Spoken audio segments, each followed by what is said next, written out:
오픈맨 중창단이 이렇게 특송하러 이렇게 나와서 딱 보니까 세 분이 서서 저는 기대보다는 근심 걱정과 이런 염려와 이런 것으로 많이 봤는데 오늘 너무 은혜가 됐습니다. 예.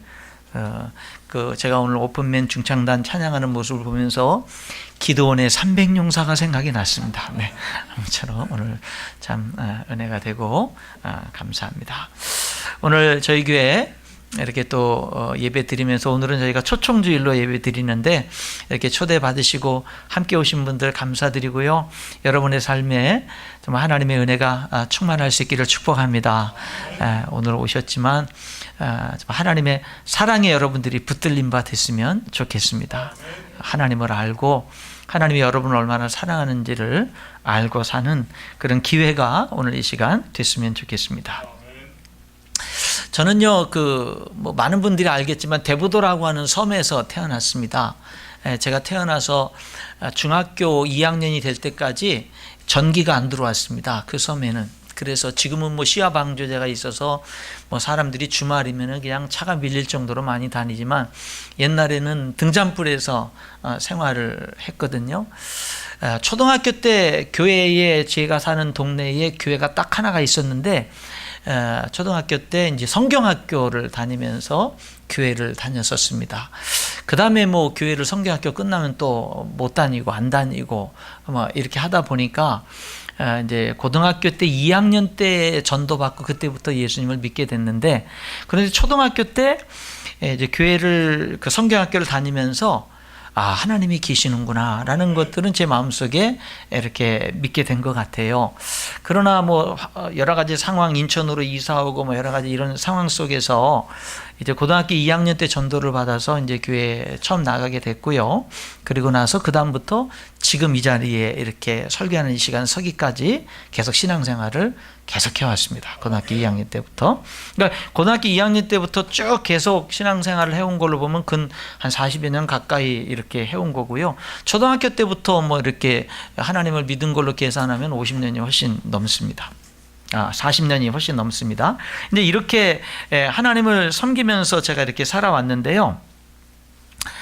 지난 이렇게 40여 년이 넘는 그런 세월들, 이런 세월 동안 제가 특별히 고등학교 2학년 때부터 예수님을 믿은 걸로 한번 생각을 해보면은 그 40여 년 가까이 그냥 계속 신실하게 주님과 동행해 오면서 신앙생활을 해오면서 이 자리에 서 있는 제가 고백할 수 있는 하나님, 나는 내 하나님을 어떤 분이라고 말할 수 있는가, 정직하게. 내가 하나님을 믿으면서 나는 뭐를 배웠나, 하나님에게서 어떤 영향력을 받았는가, 이런 거를 먼저 잠깐 한번 어젯밤에, 깊은 밤에 제가 한번 생각해 보는 시간을 가졌어요. 내가 하나님을 믿고 내가 하나님으로부터 내가 어떤 변화가 일어났고 어떤 영향력을 받았고 내 삶이 어떻게 변화됐지?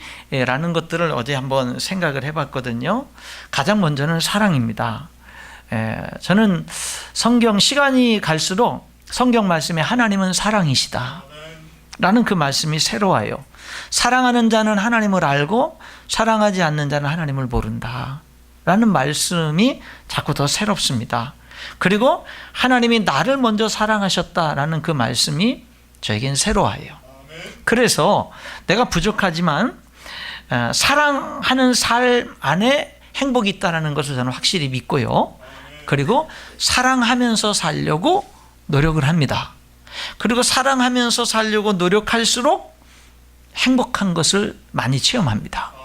그래서 저는 우리 성도들하고 같이 이야기를 나눌 때면 제자훈련 때라든지 소그룹 때라든지 개인적으로 교제하면서 나눈다든지 성도들에게 이야기할 때는 자꾸 무슨 얘기를 강조하게 되냐면 사랑해야 된다. 남편도 아내도 사랑해야 되고 부모도 자식도 사랑해야 되고 성도도 사랑해야 되고 자꾸 사랑해야 된다는 말을 자꾸 하게 됩니다. 또 하나는 은혜입니다. 시간이 흘러갈수록 하나님의 은혜가 필요하다는 고백을 더 하게 됩니다. 그리고 내 삶을 향한 하나님의 은혜가 더 깨달아지고 더 고맙습니다. 그리고 더 은혜가 필요하다는 생각을 하게 되고요. 그래, 내 삶이 하나님의 은혜가 내 삶을 통해서 흐르는 삶을 살아야지, 이런 생각을 더욱더 하게 됩니다. 또 하나는 섬김이에요. 우리에게 창립 정신이 이제 마가복음 10장 45절에 인자에 온 것, 예수님이 이 땅에 오신 것은 섬김을 받으려고 온 것이 아니라 섬기러 왔다라는 그런 말씀처럼 섬기는 자가 큰 자다, 섬기는 자가 진짜 지도자다라는 말씀을 저는 믿고 삶 속에서 확인하면서 살아가고 있습니다. 그리고 정말 저도 아직까지 섬기는 것이 아직까지도 서툴기도 하지만, 그러나 할 수 있는 한 예수님의 이름으로 섬기려고 몸부림을 치면서 살아가고 있고, 그 삶이 행복하다는 것을 고백할 수가 있습니다.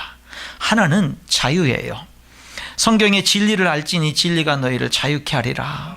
여러분, 저는 아직도 물론 매여 있는 것들이 있어요. 또 어떤 때는 또 갑작스럽게 순간적으로 매이기도 하고 그러고, 내 자신은 아직까지 부족한 게 많아요. 그런데 하나님을 믿고는 내 삶의 많은 영역이, 많은 부분이 자유로워졌습니다. 나에게 자유가 있어요. 내 삶의 자유가 있어요. 내 부족함에도 불구하고, 전에는 내 부족함에 내가 매였다면 이제는 부족함에도 불구하고 자유가 있어요. 그래서 하나님을 알수록, 하나님의 뜻을 알수록 정말 내 삶이 자유로워지는 그런 것을 경험하면서 더 확신하면서 살아가고 있습니다. 하나는 가치입니다. 가치. 하나님을 믿고는요, 사람이 이 세상에서 가장 귀하다는 것을 내 삶에 받아들였고, 내 자신이 하나님께 참 존귀한 존재라는 거, 나를 사랑할 수 있고 나에 대한 자존감을 더욱더 가질 수가 있었습니다. 그래서 제 아내가 저한테 가장 많이 하는 말 중에 하나가 참 자존감 높아, 참 자존감 높아, 이런 말을 제 아내가 저에게 자주 하게 됩니다. 또 하나는 소망이에요. 소망. 여러분, 저는 내일에 대한 소망이 하나님 때문에 있어요. 내세에 대한 소망이 하나님 때문에 있어요. 그래서 여러분, 정말 더 나은 소망, 더 나은 것을 기대할 수 있고, 어려운 가운데서도 하나님을 바라보면 또 소망이 생기는 것. 그래서 하나님 안에 산 소망, 참된 소망이 있는 것을 더욱더 고백하게 됩니다. 한 가지 더 말씀드리고 싶다 그러면 영광입니다. 성경의 말씀대로 내가 하나님을 자꾸 영광스럽게 하면 할수록 하나님은 내 인생을 영광스럽게 하는 것이 진리임을 저는 믿습니다. 그리고 내 삶 속에서 그런 것들을 많이 경험하면서 살아갑니다. 이 7가지가 물론 더 많이 있겠습니다. 참 더 많이 있습니다만은, 어제 밤에, 좀 깊은 밤에 내가 지난 세월 하나님과 함께 쭉 살아가면서 내 삶을 어떻게 고백할 수 있나라고 이렇게 했을 때, 지금 이 고백은 진실된 제 고백입니다. 제가 진실되게 말할 수 있는 제 고백이에요. 그래서 저는 여러분 모두에게 이렇게 말할 수 있어요. 우리 정말 하나님 진실하게 믿어보자. 우리 하나님 정말 열심히 믿어보자. 정말 우리 신실한 믿음으로 하나님 믿어보자. 결코 시간이 지나갈수록 후회함이 없는 거예요. 하나님은 그런 거 있잖아요. 더욱 섬길수록 더욱 귀한 주님, 이런 찬송이 있거든요. 더욱 섬길수록 더욱 알수록 더 귀한 주님이에요. 그런데 너무 많은 사람들이 하나님을 너무 모르고, 교회 다니는 사람들도 하나님을 너무 모르고, 그리고 오해하고 잘못 알고, 이런 것들이 너무 많아요. 오늘날 텔레비전을 통해서나 교회의 비리, 대형교회 비리, 어떤 목사님의 비리, 이런 것들이 나와요. 그럼에도 불구하고 왜 여러분 교회는 무너지지 않죠? 그럼에도 불구하고 왜 여전히 성도들은 흔들리지 않죠? 성도들이 미쳤나요? 여러분, 왜 그렇습니까? 여러분, 하나님 때문이에요. 하나님이 어떤 분인지를 아니까 그런 아픔들, 그런 상처들이 있어도요, 그래도 뭡니까? 하나님을 아니까는요, 하나님을 떠날 수가 없고, 하나님을 사랑하지 않을 수가 없고, 여전히 하나님을 예배하지 않고 섬기지 않을 수가 없는 거예요. 하나님을 믿다 보면 상처들이 많이 있어요. 상처들을 받습니다. 사람들은, 하나님 믿는 사람들도 연약하기 때문에 상처들을 받지만, 그러나 하나님이 어떤 분인지를 알면 그분을 떠날 수가 없는 거예요. 너무나 좋은 거예요. 그분은 생명이 되는 거예요. 그분은 산 소망이 되는 거예요. 비전이 되는 거예요. 내 삶의 힘이 되는 거예요. 도움이 되는 거예요. 그러니 여러분, 하나님을 알면 알수록 우리들은 하나님을 떠날 수 없는 겁니다. 오늘 저희들은 추수감사 주일에 사랑하는 가족과 이웃들을 초청해서 이렇게 예배를 드립니다. 오늘 오신 분들 정말 이런 기회들이 여러분들이 정말로 나도 정말 하나님 믿고 내 인생 정말 하나님께 마음을 정하고 그렇게 살아봐야 되겠다 결단하는 그런 축복의 결단들이 꼭 있을 수 있기를 축복합니다. 아울러서 우리 성도들도 정말 내가 하나님을 더 깊이 알아가고 그 하나님을 더욱더 내가 닮아가고 하나님과 더욱더 진솔한 그런 믿음 안에서 하나님과 교제하는 그런 신앙생활을 정말 내가 진실하게 믿음 생활을 이렇게 해 나가야 되겠다라고 결단하는 오늘 이 예배 시간이 될 수 있기를 주님의 이름으로 축복합니다. 저는요 지금 지난 밤에 제가 좀 이렇게 내 인생의 삶을 잠깐 돌아본 얘기를 여러분들에게 말로 했어요. 말로. 여러분들 가운데서는 그래 우리 목사님이 저 말은 내가 우리 목사님을 몇 년 몇십 년 지켜보고 함께 했는데 저 말은 목사님의 삶을 통해서도 저 말은 이렇게 증명이 되고 있어 이렇게 생각하는 분도 있을 것이고 어떤 분들은 목사님이 지금 저렇게 말하는 게 진실하게 말하는가 보구나 이렇게 생각하는 분도 있을 거예요. 그런데 오늘 우리들이 여기 읽은 다니엘서 6장 여기 10절에 나오는 이 다니엘이라는 사람 이 6장 10절에도 다니엘이 지금 강력하게 말하는 것 제가 찾은 다니엘이 강력하게 말하는 두 가지를 여러분과 이야기를 나누고 싶어요. 그런데 다니엘은 저처럼 말로 하질 않아요. 삶으로 얘기하고 있어요. 삶으로. 도대체 여러분들은 제가 이 10절을 다시 한번 읽어볼 테니까 이 다니엘이 지금 말로 하는 고백이 아니거든요. 하나님에 대한 다니엘의 여기 고백이 있는데 다니엘이 뭐라고 고백하는지 그의 행동을 통해서 여러분이 그 행동의 모습 속에서 다니엘의 고백 그가 강하게 힘있게 고백하는 고백이 무슨 소리인지를 여러분이 한번 들어보십시오. 10절을 제가 읽어봅니다. 다니엘이 이 조서에 왕의 도장이 찍힌 것을 알고도 자기 집에 돌아가서는 윗방에 올라가 예루살렘으로 향한 창문을 열고 전에 행하던 대로 하루 3번씩 무릎을 꿇고 기도하며 그의 하나님께 감사하였더라. 도대체 다니엘은 이 본문을 통해서 이 행동을 통해서 무슨 신앙 고백을 하는가? 여러분 가장 먼저 제가 듣는 음성은 뭐냐면요 다니엘이 이렇게 삶으로 말하는 거예요.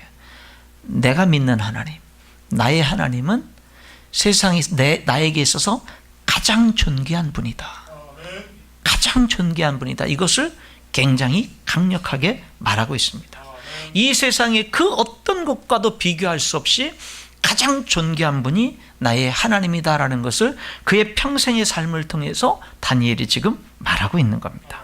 오늘 여기 본문을 이해하려면 알고도라는 말을 주목할 필요가 있고 창문을 열고라는 말을 주목할 필요가 있고 감사하였더라 이 세 단어를 우리가 주목할 필요가 있어요. 알고도 뭐를 알았죠? 음모를 알았습니다. 자기를 죽이려는 음모, 다니엘을 해하려는 음모를 알았습니다. 그래서 그 음모로 자기가 끔찍하게 사자들의 밥이 돼서 찢겨서 끔찍하게 참혹하게 죽게 될 위기에 처했다라는 것을 알았다라는 뜻입니다. 창문을 열고라는 말은 그 창문을 열고 전에 행하던 대로 하루 3번씩 기도하며 감사했더라.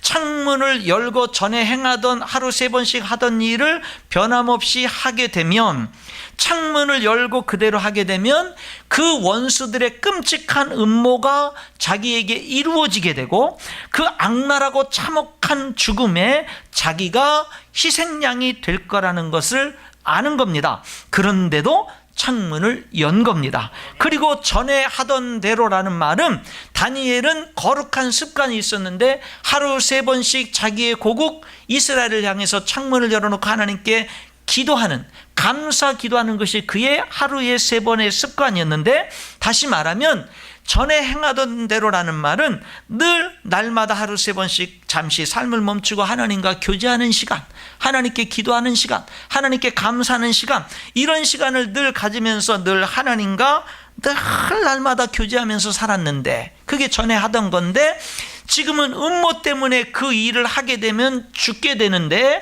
그거를 알고도 여전히 창문을 열었고 전에 하던 것을 그대로 했다는 이야기입니다. 다시 말하면 죽을 일을 했다라는 겁니다. 사자들에게 음모에 빠질 일을 했다라는 겁니다. 사자들의 밥이 될 만한 일을 했다라는 겁니다. 여전히 하나님과의 교제는 중단할 수 없어서, 그리고 창문을 닫아놓고 하지 않고 전에 하던 그대로 창문을 열고 그렇게 했다라는 겁니다. 그러면서 그의 기도가 변함없이 감사 기도였다라는 겁니다. 감사하였더라. 죽는데, 죽는 것을 아는데 감사해요. 끔찍하게 죽는데, 잔인한 음모에 걸려들었는데 감사해요. 너무나 억울할 텐데 감사해요.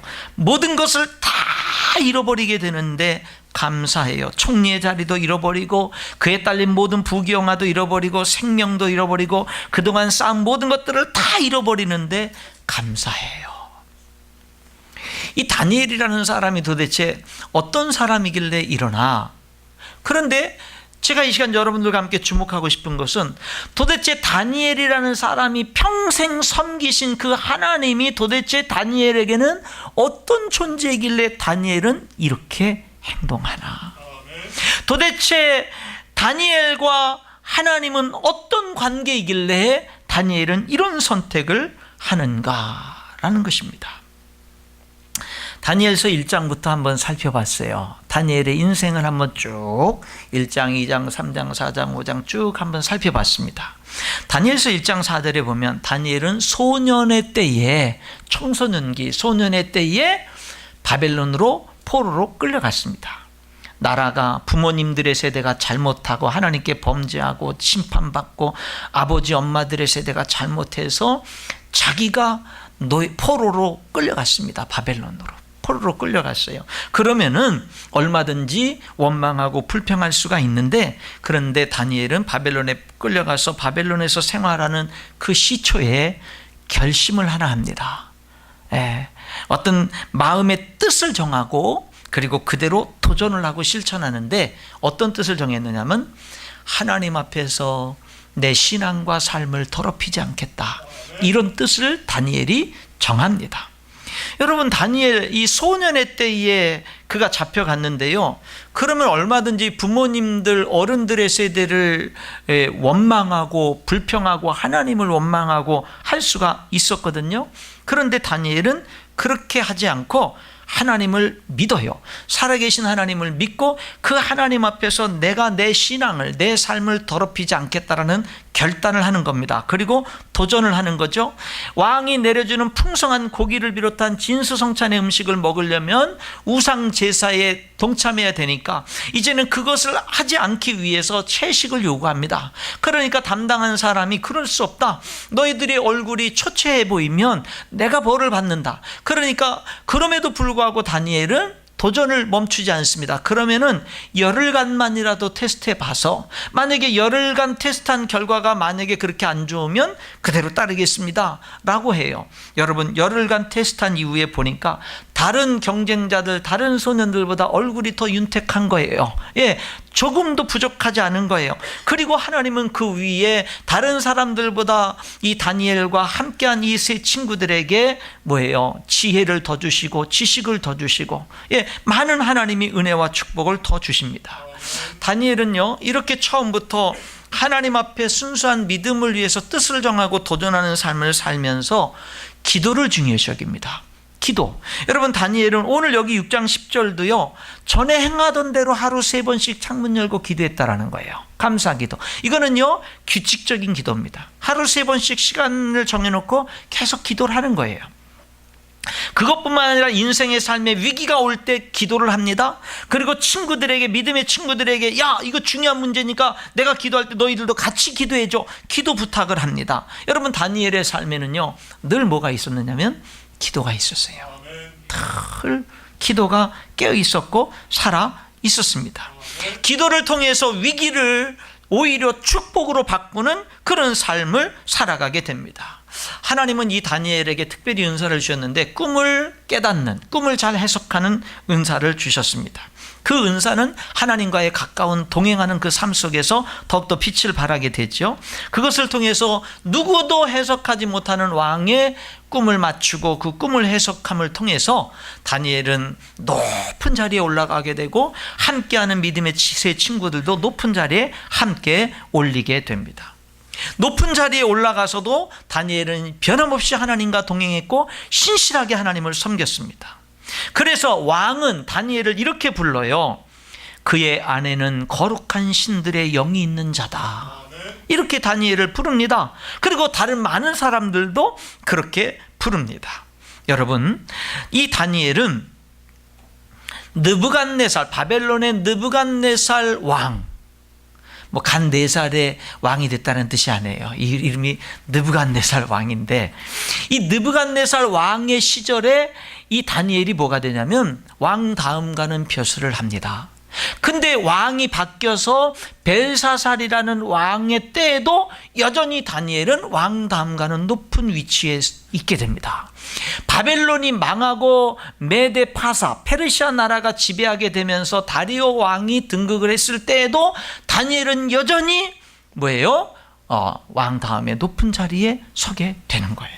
오늘 본문은 그 3번째, 이제 이 페르시아 메대의 이 왕인 이 다리오 왕이 다스리는 시대에 이 다리오 왕은 나라가 많은 나라를 정복해서 넓은 땅덩어리를 120도로 나눕니다. 그리고 120도에 지도자들을 세워요. 120명을. 그리고 그 120명을 다스리도록 총리를 3명이나 둡니다. 다니엘이 그 3명의 총리 가운데 하나인데, 이 다리오 왕은 그 3 총리 가운데에서도 다니엘을 가장 위에 왕 다음의 자리에 높이려고 한 겁니다. 그러니까 이 나머지 2 총리와 이 120명의 도의 지도자들이 이제 다니엘을 끌어내릴 음모를 세우는 겁니다. 이 다니엘을 제거하려고. 그래서 다니엘의 뒷조사를 다 하고 왕에게 고소할 것을 찾고 하는데, 이 사람이 참 너무 충성된 거예요.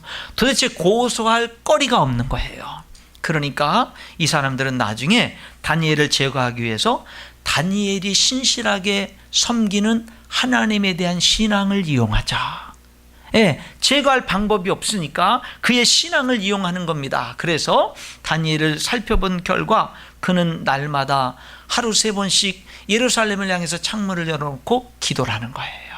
그래서 왕에게 찾아가서 왕에게 제안합니다. 왕이시여, 우리가 왕권을 강화하기 위해서 한 달 동안 특별법을 만드는데, 그 누구든지 왕 외에는 한 달 동안 30일 동안 어떤 신에게도 어떤 사람에게도 절하거나 기도하지 못하게끔 하는 그런 법을 만들어서 오직 한 달 동안은 오직 왕께만 절하도록, 오직 왕만 경배하도록 하는 특별한 법을 만들어서 왕권을 강화시켰으면 좋겠습니다 해서, 결국 이것이 다니엘을 제거하려는 음모인 것을 모르는 왕의 도장을 찍게 돼서 그 법이 발효가 된 겁니다. 오늘 본문의 9절에 이에 다리오 왕이 조서에 왕의 도장을 찍어 금령을 내니라.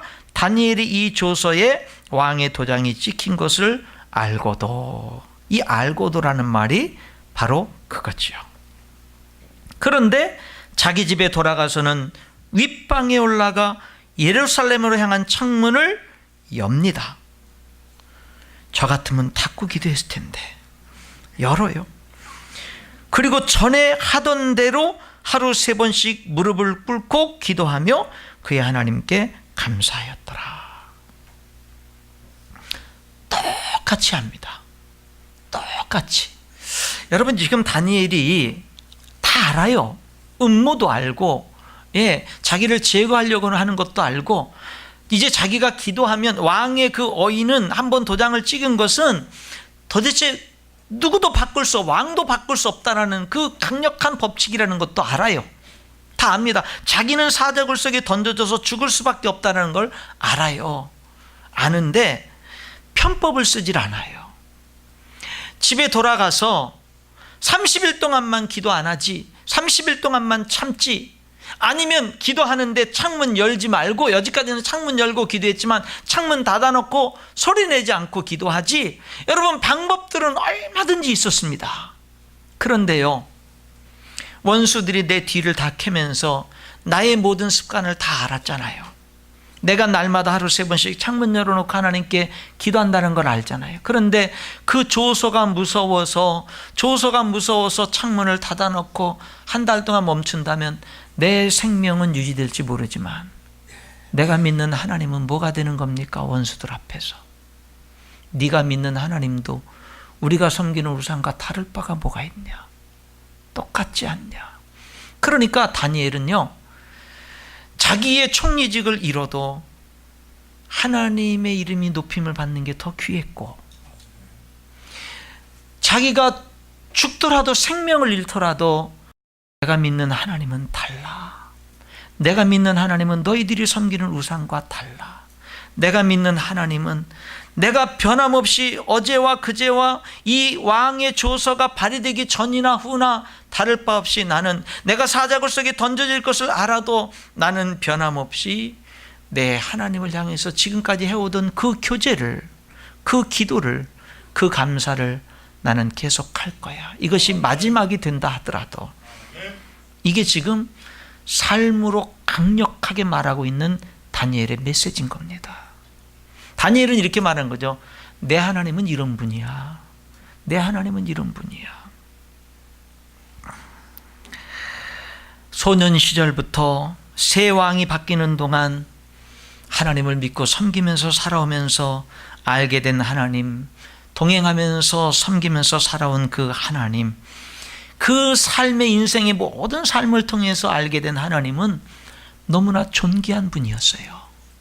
내 생명보다도, 내가 가진 모든 것보다도, 명예보다도, 부귀보다도, 모든 것보다도 더 존귀한 분이 바로 나의 하나님이었습니다. 그래서 다니엘의 하나님은 그 사자굴 속에 던져지는 음모 앞에서도 창문을 열지 않을 수가 없는 하나님이었어요. 그 기도, 이제 이 기도가 마지막 기도가 될 겁니다. 이 기도가 마지막 기도가 되고 이제 호령하던 자기는 죄인의 몸이 왕의 명령을 거역한 죄인의 몸이 돼서 쇠사슬에 매여서 끌려다니는, 그리고 사자굴에 던져지게 되는 그런 비참한 모든 것을 다 빼앗기게 되는 그런 상황에 처한 것도 알았습니다. 그런데 그의 기도가 진심으로 감사의 기도였습니다. 여러분, 저는요, 이 시간 우리 모두가 여기 다니엘을 초점 맞추지 말고 이 다니엘이 그동안 섬겨온 하나님에게 초점을 맞춰보자라는 거. 도대체 하나님이 어떤 분이길래 그렇게 섬겨온 다니엘이 그렇게까지 할 수 있는 하나님이냐? 그렇게까지 할 수 있는 하나님이냐? 여러분, 다니엘의 삶을 통해서 다니엘이 외치는 하나님은 존귀한 하나님입니다. 존귀한 하나님. 내가 믿는 하나님도 다른 신들과 다를 바가 없구나 하는 그런 하나님이 아니었어요. 그동안 쌓은 모든 것을 다 잃어도 높일 수 있고 감사할 수 있는 하나님이었습니다. 여러분, 이런 사람이 복된 사람 아닌가요?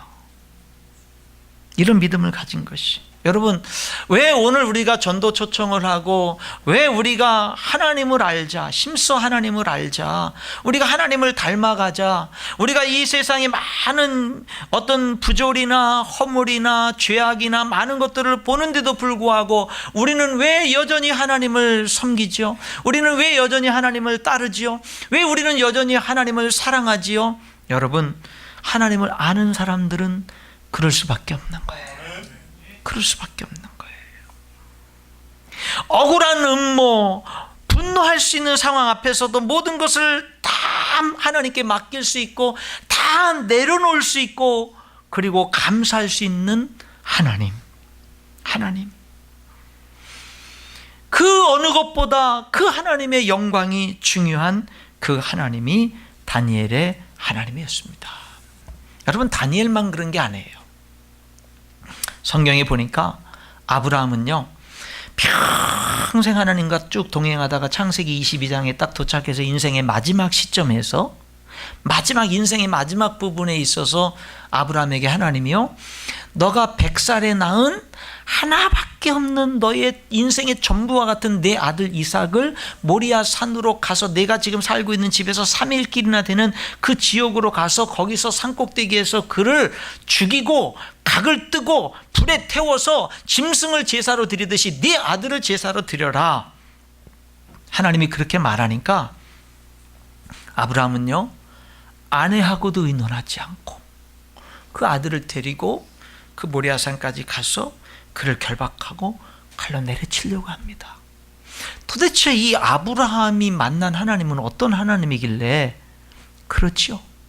물론 아브라함은 하나님이 이 이삭을 통해서 자손들이 하늘의 별처럼 바닷가의 모래처럼 많게 할 것이라는 약속을 그가 믿었거든요. 요셉은요, 자기를 죽이려고 하다가 자기를 노예로 팔아버려서 자기 인생을 고통스럽게 만든 형들을 나중에 애굽의 총리가 돼서 그 형들을 만났을 때 요셉이 형들, 두려워 떠는 형들에게 이렇게 말하죠.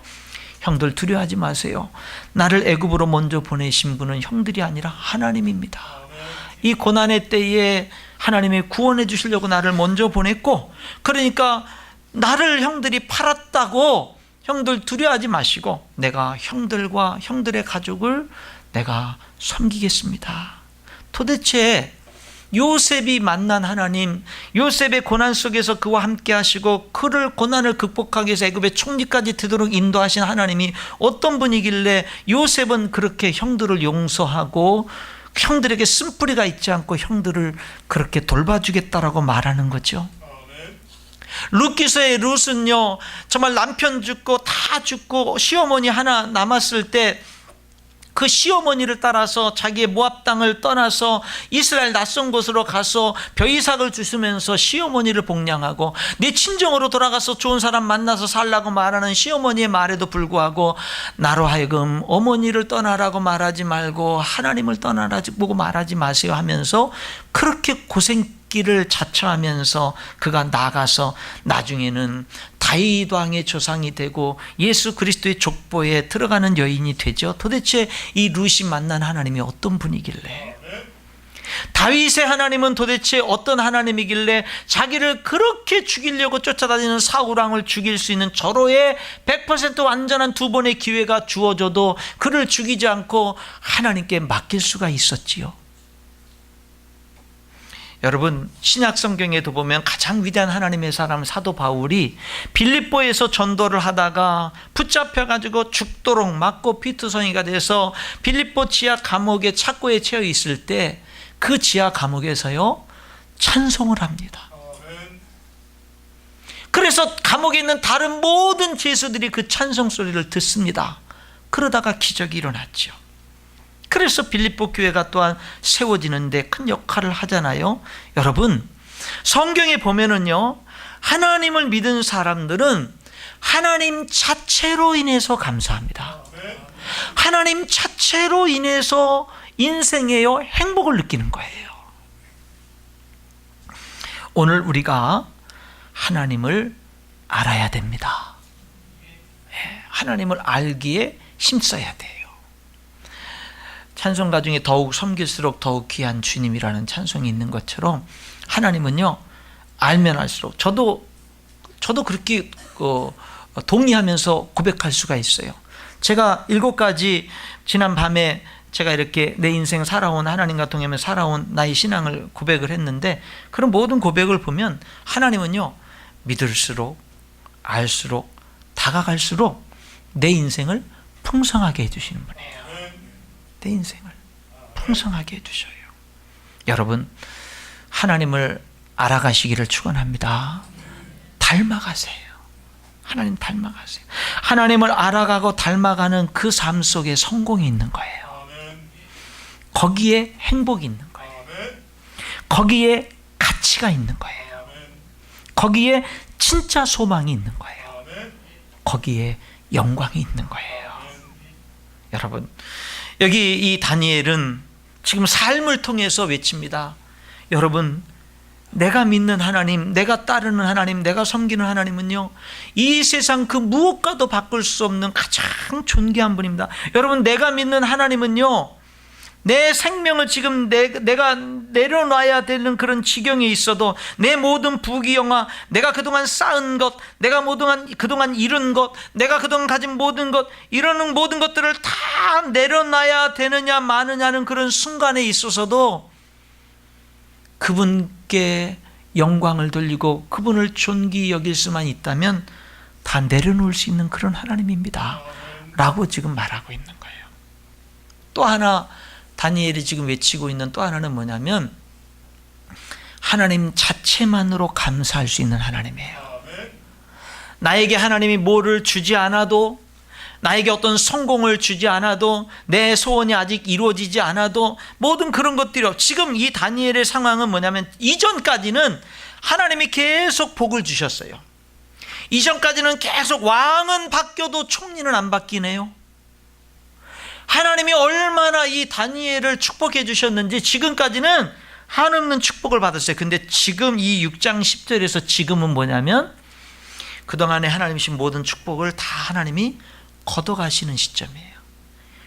생명도 권세도 부귀영화도 소유도 모든 것들이 하나도 안 남고 다 가져가시는, 이제는 내 인생 모든 것을 다 내려놔야 되는 그런 상황이에요. 지금은 내가 뭘 얻는 시기가 아니라 다 손을 펴고 내려놓는 시기예요. 그런데 그 시기 앞에서 다니엘의 기도가 뭐예요? 이렇게 말하죠. 그의 하나님께 감사하였더라. 지금 여러분 얻어서 감사가 아닙니다. 성취해서 감사가 아니에요. 지금은 시점이 뭐냐면 다 내려놓는 거예요. 근데 다 이제 하나님, 이제 내 인생이 이제 여기서 다 내려놓네요. 하나님, 그런데 내가 이렇게 내려놓으면서도 내 인생을 맡길 수 있는 하나님이 계시니 감사하네요. 다 내려놓으면서 마지막 다 내려놓으면서 하는 말이 감사합니다. 진심으로. 여러분, 나의 하나님은 이런 하나님이라는 거예요. 우리가 정말 살아가면서 우리의 삶 속에 오늘 추수감사주일, 한 해에 대한 감사를 생각해보는 주일인데요, 그 감사를 표현하는 주일이기도 하고요. 여러분, 진심으로 올 한 해 감사하는 이 시간이 될 수 있기를 축원합니다. 여러분, 올 한 해 뭐 이룬 게 없을지 몰라요. 아니면 올 한 해 너무 힘들었을지 몰라요. 너무 고통스러웠을지 몰라요. 여기 다니엘을 보시고요, 그래도 우리 하나님은 어떤 분이냐면 하나님 앞에 가만히 보면은요, 하나님이 나의 하나님이고 하나님이 나와 함께 한다는 이 사실, 이거 한 가지, 이것만으로도 저는 진심으로 감사해요. 할 수 있어야 된다라는 거예요. 아멘입니다. 그렇죠. 그거 한 가지로도. 여러분, 감사할 수 있기를 축원합니다. 감사를 심으세요. 갈라디아서 6장 7절에 사람이 무엇으로 심든지 그대로 거두리라. 심은 대로 거두죠. 근데 여러분, 거둘 때는 훨씬 많이 거둡니다. 씨알을 하나를 심어도요, 열매는 많이 맺힙니다. 항상 거두는 법칙은 심은 대로 거두는데 항상 열매는 듭니다. 그래서 잘 심어야 돼요. 감사를 심으면 많은 감사 열매가 맺히는 거예요. 근데 여러분, 죄악을 심으면 어떻게 되는지 아십니까? 많은 죄악의 열매가 맺히는 겁니다. 내가 죄악을, 지극히 작은 죄를 범했을지라도 거둘 때는 치명적인 것을 거둘 수 있습니다. 순간적인 죄를 범했을지라도 거둘 때는요, 치명적인 풍성한 열매를 거둘 수가 있어요. 항상 거두는 법칙은 많이 거둬요. 우리가 작은 죄라도 두려워할 줄 알아야 되고, 작은 죄라도 우리들이 그것을 심지 말아야 되는 이유는 뭐냐면, 아무리 순간적인 죄고 아무리 작은 죄라도 한번 심어놓으면 많은 것을 거두게 되고 치명적인 것을 후회할 수 있는 큰 아픔을 거둘 수밖에 없는 겁니다. 그래서 우리는요, 이런 죄악들을 심으면 안 돼요. 우리가 심어야 될 것은요, 감사인 줄 믿습니다. 감사를 심어야 되는 거예요. 감사를 자꾸 심으세요. 지극히 작은 감사라도 자꾸 감사를 하세요. 자꾸 감사를 하시면 여러분, 그러면은 더 풍성하게 거두게 될 줄 믿습니다. 특별히 여러분, 가정 안에서 감사를 많이 하세요. 가정 안에서. 여러분, 건강한 교회는 어떤 교회가 돼야 되느냐면 이래야 돼요. 성도들이 교회에 와서 하나님을 알고 말씀을 듣고 예수님을 믿음으로 말미암아 예수님을 믿는 그 믿음이 어디에서 가장 먼저 나타나야 되냐면은 내 삶이 가장 적나라하게 다 드러나는 가정에서 먼저 나타나야 되는 거예요. 그래서 하나님을 믿는 믿음은 어디서 먼저 실천되어지냐면 가정에서 먼저 실천되어지는 거예요. 그래서 내가 사랑을 배웠으면 가정에서 먼저 사랑하고, 용서를 배웠으면 가정에서 먼저 용서하고, 그래서요 정말로 내가 배운 하나님에 대한 어떤 진리들을 어디서 먼저 실천하냐면 가정에서. 그래서 가정을 화목하게 하고, 가정을 건강하게 하고, 가정을 복되게 하는 거예요. 그래서 하나님을 자꾸 믿으면 믿을수록 가정이 잘못되는 게 아니라 가정이 행복해지는 거예요. 가족들이 자꾸 더 들어오고 싶은 가정이 되는 거예요. 그런 가정이 돼서 가정이 건강해지면 이제는 남편과 아내가, 부모와 자녀들이 만나서 뭐를 하는 거냐면 우리가 어떻게 교회를 섬길까, 우리가 어떻게 하나님의 일을 할까, 이것을 건강한 가정에서 논의하는 거예요. 같이 의논하는 거예요. 그래서 섬기는 거예요. 순서가 그렇게 돼야 돼요. 사랑하는 성도 여러분, 가정이 정말 여러분들의 신앙이 가정에서 무엇보다도 풍성한 열매를 맺을 수 있기를 축원합니다. 감사하세요. 감사. 우리가 하나님께 감사하는 것 중요하고요, 가정에서도 감사하는 게 중요합니다. 말씀의 결론을 맺겠습니다. 오늘 우리 성도들, 여기 이 다니엘의 그 삶을 통한 이 지난 고백이, 아마 우리 성도들은 오늘 이 고백의 이 10절의 이 다니엘의 이 고백의 말씀을 다 이해할 거예요. 그 맛을 알 거예요. 다니엘이 지금 이 모든 것을 다 잃는 상황 속에서도 정말로 하나님을 높이는, 내 하나님은 존귀한 분이야라고 이렇게 자기 모든 것을 다 걸고 내려놓고 이렇게 하나님의 존귀함을 고백하는 다니엘의 그 심정을 참된 믿음을 가진 사람들이라면 다 그 맛을 알 겁니다. 그게 뭔지 알 거예요. 이제는 우리가 이 삶을 살자는 거예요. 우리가 이 고백을 하자는 거예요. 말로, 삶으로 이 고백을 하자는 거예요. 그리고 이 다니엘이 그 상황 속에서 다 내려놓는 그 상황 속에서 뭐를 했어요? 감사를 한 것처럼 우리가 진심으로 감사하자 이 말이에요. 우리 성도들이 정말로 감사. 그래서 입을 열면 자꾸 원망과 불평과 이런 것들이 쏟아지는 게 아니라 자꾸 뭐예요? 감사가 자꾸 나오고, 감사를 자꾸 심고, 감사가 자꾸 퍼져나가는 그런 우리 성도들이 되자 이 말입니다. 우리들이 제2의 다니엘이 되자 이 말이에요. 그리고 오늘 초청받아서 오신 우리 귀한 분들에게도 꼭 말씀드리고 싶습니다. 여러분, 하나님은요, 알수록, 믿을수록 여러분의 삶을 자유케 하고요, 여러분의 삶을 영광스럽게 합니다. 복되게 합니다. 여러분의 삶에 진정한 감사를 가져다 줍니다. 여러분, 세상 어떤 것에서 우리가 만족할 수 있나요? 하나님만이 진정한 우리 삶에 만족을 주셔요. 그래서 오늘 이 시간들이 여러분들이 하나님께로 돌아오는 문이 활짝 열려지는 그런 시간들이 될 수 있기를 주님의 이름으로 축원합니다. 기도하겠습니다. 하나님